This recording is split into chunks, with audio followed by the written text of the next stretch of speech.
In Soita Yud Zayin, we learn the reward of Avraham Avinu for saying about himself, Anoichi afar va'efer. What am I? Dust and ashes.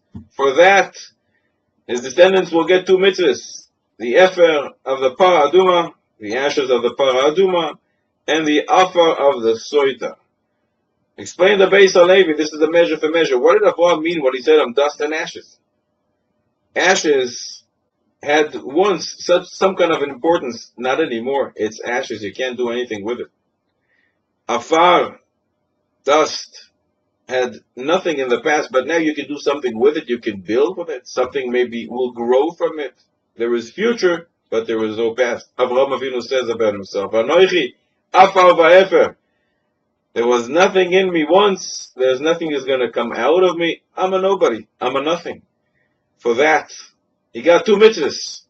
The efer of the para aduma that purifies those who were impure until now, and for the future they will be pure from now on.